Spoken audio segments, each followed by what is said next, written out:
Jumpa lagi dengan saya Amanda di channel YouTube BIMED45, belajar matematika dengan cara yang lebih sederhana. Kali ini saya akan menjelaskan topik tentang materi matematika yang ada di sekolah dasar.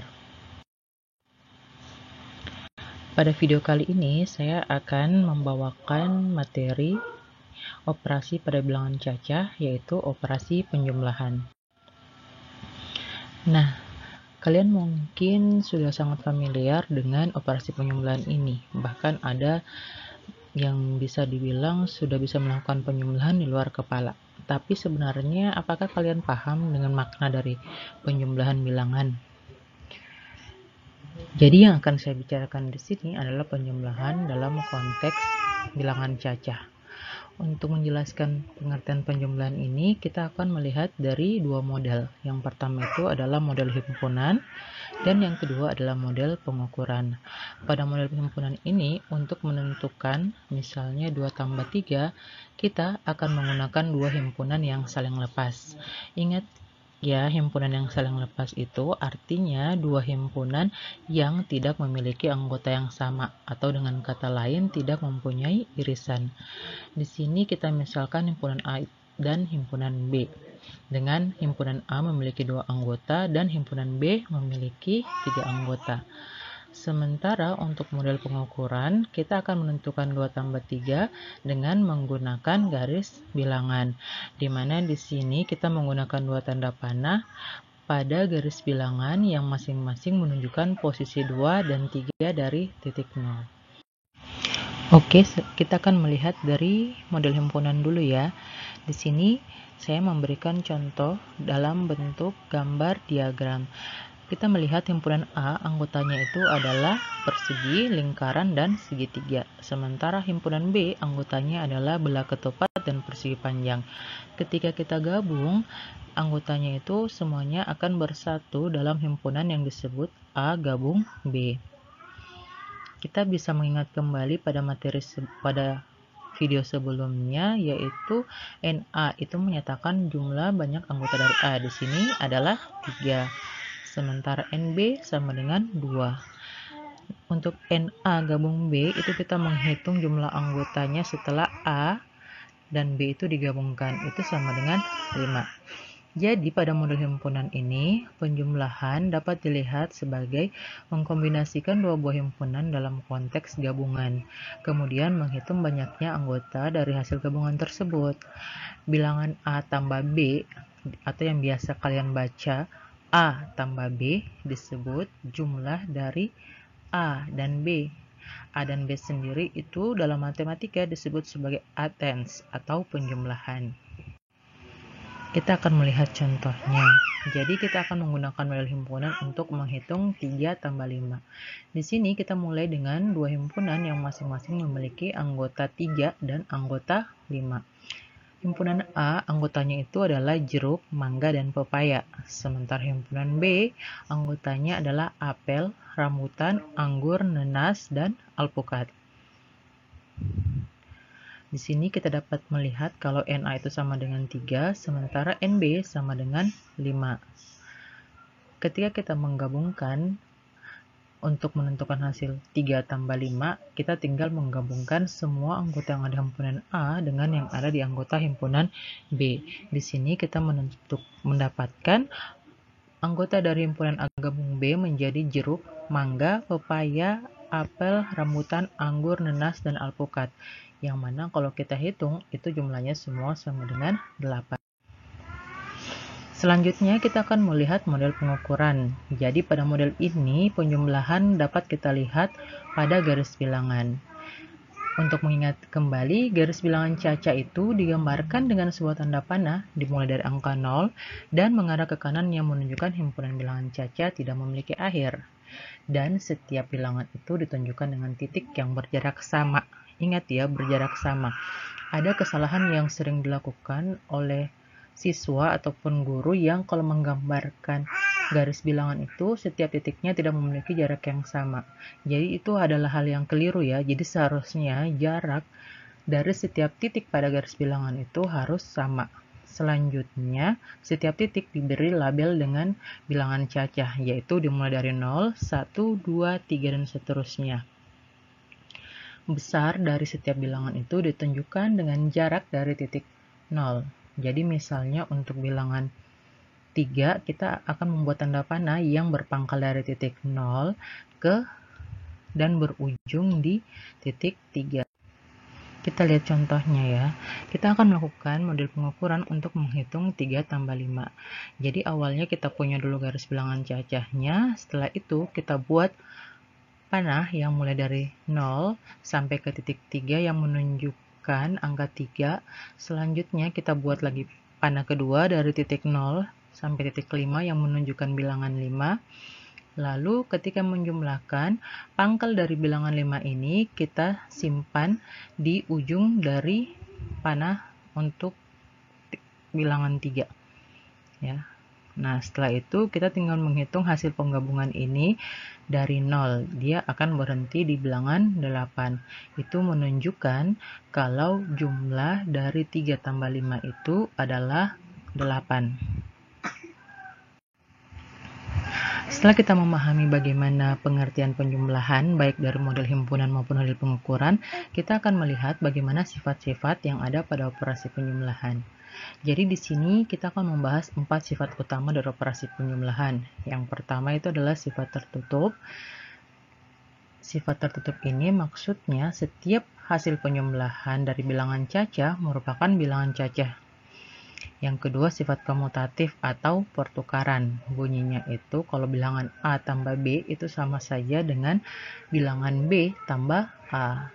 Yang berikutnya ada sifat asosiatif atau pengelompokan, di mana kalau kita menjumlahkan 3 atau lebih bilangan, terus ada bilangan yang dikelompokkan untuk dijumlahkan duluan, sama saja kalau kita mengelompokkan bilangan yang lainnya dulu. Dan yang terakhir ada sifat identitas, di mana ini menggunakan angka 0 sebagai identitas, yang mana semua bilangan ketika kita jumlahkan dengan 0 akan menghasilkan bilangan itu sendiri. Selanjutnya kita akan melihat bagaimana detail dari masing-masing sifat ini. Kita mulai dengan sifat tertutup. Jadi kita tahu faktanya, ketika kita menjumlahkan dua bilangan cacah, maka hasilnya adalah bilangan cacah juga. Dari mana buktinya? Coba saja kalian jumlahkan sendiri. Setiap bilangan cacah, kalau kalian jumlahkan seberapa besar pun bilangannya, pasti hasilnya juga adalah bilangan cacah.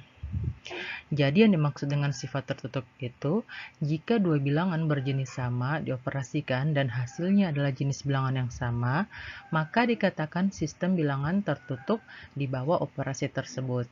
Jadi yang kita bahas di sini bisa kita sebut sebagai bilangan cacah tertutup di bawah operasi penjumlahan. Contoh lainnya dalam bilangan cacah itu adalah dua bilangan genap, jika dijumlahkan akan menghasilkan bilangan genap juga. Artinya bilangan genap tertutup di bawah operasi penjumlahan. Counter example atau contoh yang berlawanannya atau contoh yang mengatakan tidak tertutupnya. Di sini kalau bilangan ganjil kita jumlahkan dengan bilangan ganjil, hasilnya itu bukan bilangan ganjil tapi bilangan genap. Contohnya 3 tambah 5 sama dengan 8. Contoh lain misalnya 9 tambah 11 hasilnya itu 20. Dua-duanya menghasilkan bilangan genap. Kalau kalian coba pada bilangan-bilangan ganjil yang lain, semuanya juga akan menghasilkan bilangan genap. Maka kita bisa mengatakan kalau bilangan ganjil itu tidak tertutup di bawah operasi penjumlahan. Yang berikutnya ada sifat komutatif. Ya, jadi sifat komutatif ini berasal dari kata komut yang artinya saling berpindah atau bertukar. Jadi bunyinya itu kalau misalnya ada bilangan A dan B yang merupakan sebarang bilangan cacah, maka A tambah B itu sama dengan B tambah A. Kita bisa melihat dalam bentuk gambar himpunannya di sini. Jadi kalau di awalnya itu himpunan dengan 3 anggota dijumlahkan dengan himpunan 2 anggota, itu penggabungannya akan menghasilkan himpunan yang berjumlah 5 anggota. Begitu juga kalau himpunan pertamanya 2 anggota, himpunan keduanya 3 anggota, sama-sama akan menghasilkan penggabungan yang jumlahnya 5 anggota. Selanjutnya sifat asosiatif. Jadi Asosiatif ini berasal dari bahasa Inggris associate yang artinya berkelompok, atau dalam kasus ini dia bermakna mengelompokkan ulang atau mengelompokkan kembali. Kalau kita punya tiga bilangan A, B, dan C yang merupakan bilangan cacah, maka prosesnya itu kalau A tambah dalam kurung B tambah C itu sama saja dengan dalam kurung A tambah B tambah C. Kita mengingat kembali kalau dalam kurung itu penggunaannya ketika suatu operasi akan kita dahulukan. Jadi di sini kalau kita punya operasi A tambah dalam kurung B tambah C, maka yang kita operasikan duluan adalah B tambah C-nya. Sementara kalau di ruas kanannya, karena yang dalam kurung itu A tambah B, berarti A tambah B-nya yang duluan kita operasikan. Kalau kita lihat dalam model himpunannya kurang lebih seperti ini ya. Jadi itu akan menghasilkan hal yang sama ketika yang kita duluan operasikan adalah himpunan dengan anggota 4 dan 5 dulu, baru kita operasikan dengan 2. Itu akan menghasilkan 11. Sementara kalau misalnya kita operasikan dulu 5 dan 2 dulu, baru kita operasikan dengan 4, hasilnya juga 11. Sehingga kita bisa mengatakan dalam kurung 4 tambah 5 tambah 2 sama saja dengan 4 tambah dalam kurung 5 tambah 2.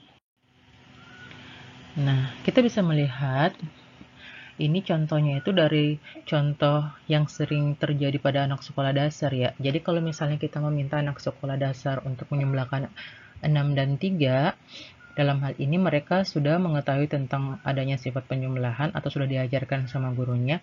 Mereka akan menjumlahkan dengan cara mengambil 1 dari 6, sehingga 6 menjadi 5 dan 3 menjadi 4, lalu dijumlahkan dan menghasilkan 9. Kalau kita tuliskan dalam notasi matematikanya akan seperti ini. Jadi 6 tambah 3, 6-nya itu dijabarkan menjadi 5 tambah 1.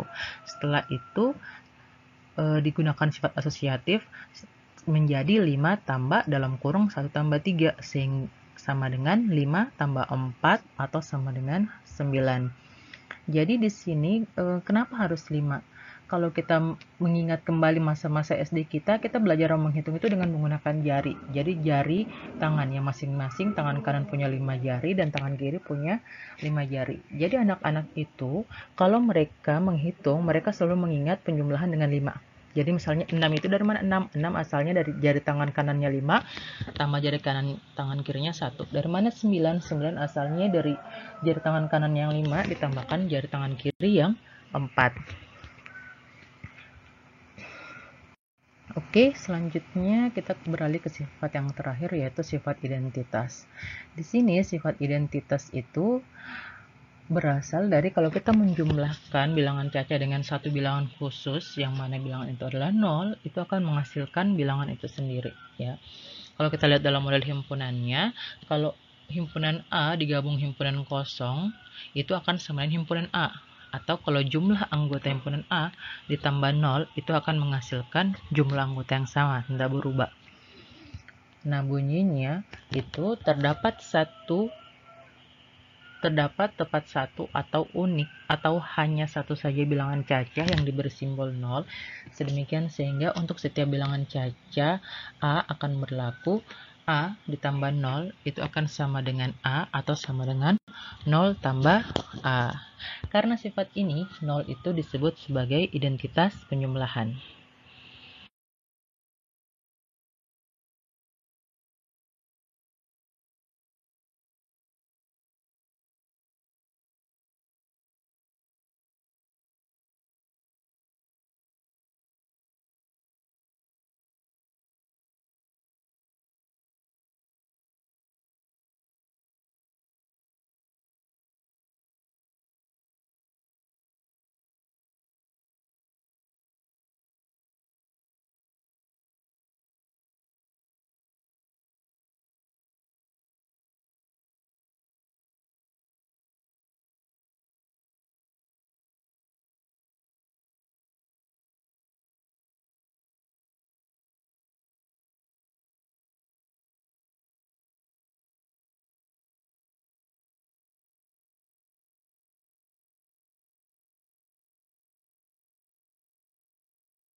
Penjumlahan bilangan dari lebih dari satu digit bagaimana?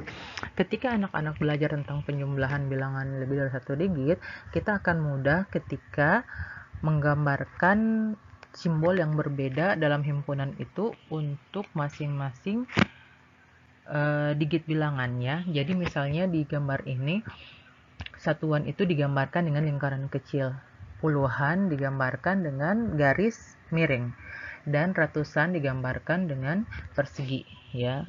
Jadi misalnya pada gambar pertama 32 itu dijabarkan menjadi 3 garis miring ditambah dengan 2 lingkaran kecil. Ditambah dengan 51 digambarkan dengan 5 garis miring dan 1 lingkaran kecil. Di sini kita akan mengelompokkan yang sama-sama puluhan atau yang sama-sama garis miring. Itu kalau kita kelompokkan dan jumlahkan, hasilnya menghasilkan 8 garis miring yang setara dengan 80. Sementara lingkaran kecilnya itu akan menjadi 3 lingkaran kecil atau setara dengan 3. Jadi kita bisa memahamkan kalau 32 tambah 51 itu hasilnya adalah 83. Nah, untuk kasus berikutnya itu 125 tambah 46. Yang pertama disimbolkan satu kotak, 2 garis miring, dan 5 titik. Bilangan 46 disimbolkan 3 garis miring dan 6 titik. Ketika digabungkan, di sini ada kasus khususnya, yaitu anak-anak akan melihat kalau titik kecilnya itu atau lingkaran kecilnya itu ada berjumlah 11. Nah, bagaimana ketika lingkaran kecilnya berjumlah 11? Itu kita akan mengelompokkan 10-nya ya. 10 lingkaran kecil itu dia akan berubah menjadi satu puluhan atau akan berubah menjadi satu garis miring dan menyisakan satu lingkaran kecil. Makanya hasilnya di bawahnya itu garis miringnya ada 7 dengan satu lingkaran kecil. Setelah melihat itu dan menyelesaikan itu, kita akan bisa memahamkan ke siswa kalau 125 ditambah 46 itu hasilnya 171. Nah, kita lihat bagaimana kalau masuk ke simbol bilangannya. Di sini kita akan menyelesaikan beberapa contoh. Pertama itu 42 tambah 18, yang kedua 37 tambah 42 tambah 13, dan yang terakhir 51 tambah 39. Kita lihat ya. Untuk yang pertama 42-nya itu dijabarkan dengan menggunakan sifat penjumlahan menjadi 40 tambah 2. Sementara 18 dijabarkan menjadi 10 tambah 8. Setelah itu, kita akan menggunakan sifat asosiatif dan komutatif. Kenapa digunakan juga sifat komutatif? Karena di sini selain kita kelompokkan, kita pindah-pindah juga bilangannya. Dipasang-pasangkan untuk mempermudah perhitungan kita ya. Jadi 40 dengan 10 dipasangkan, 2 dan 8 dipasangkan. Menghasilkan 50 tambah 10. Jadi di sini ada nilai itu. Dan dari hasil ini mendapatkan hasil penjumlahan 60. Untuk contoh yang ketiga, 51 tambah 39 juga kita jabarkan. 51 dijabarkan menjadi 50 tambah 1. Setelah itu kita gunakan sifat asosiatif, pindahkan dalam kurungnya menjadi 1 tambah 39, menghasilkan 50 tambah 40, yang hasil akhirnya adalah 90. Selanjutnya, contoh yang kedua, pertama kita gunakan sifat komutatif, yaitu mengganti 13 dan 42 posisinya ya, ditukar. Setelah itu 37 dan 13-nya kita kelompokkan menggunakan sifat asosiatif. Nah, 37 tambah 13 kan lebih mudah kita jumlahkan, makanya dia dikelompokkan tersendiri. Itu menghasilkan 50 tambah 42. Dari situ kita bisa menemukan hasil akhirnya adalah 9. Tetapi juga diajarkan strategi untuk berpikir dan bekerja dalam matematika, atau tadi yang kita sudah lakukan yaitu menggunakan strategi sifat-sifat penjumlahan. Maka akurasi perhitungan, efisiensi, dan fleksibilitas dari siswa itu akan lebih ditingkatkan. Ini bisa berlaku untuk siapa saja ya. Ini melatih kemampuan berpikir kita. Jadi kalau misalnya kalian yang pernah melihat seorang anak atau laki-laki atau perempuan yang kenapa bisa menghitung dengan cepat, karena mereka itu melakukan proses strategi berpikir itu dalam otaknya ya. Jadi bukan hanya karena mereka sudah terlatih, mereka tidak melakukannya di atas kertas, tetapi di dalam otaknya. Sehingga mereka bisa dengan mudah menghasilkan atau menentukan penjumlahan bilangan walaupun bilangan itu sangat besar, tanpa menggunakan alat bantu hitung seperti kalkulator dan lain-lain. Jadi di sini sangat penting untuk membuat kita terbiasa menggunakan strategi berpikir yang benar, bukan menggunakan strategi berpikir yang salah atau yang sering kita temukan di berbagai macam smart solution, solusi cepat yang belum tentu kita tahu kebenarannya seperti apa. Nah, dari sini semua saya harapkan setelah mendengar video ini, setelah memperhatikan dengan baik, kita bisa lebih paham tentang apa itu penjumlahan dan bisa menggunakan ilmu ini untuk mengajarkan orang lain. Terima kasih.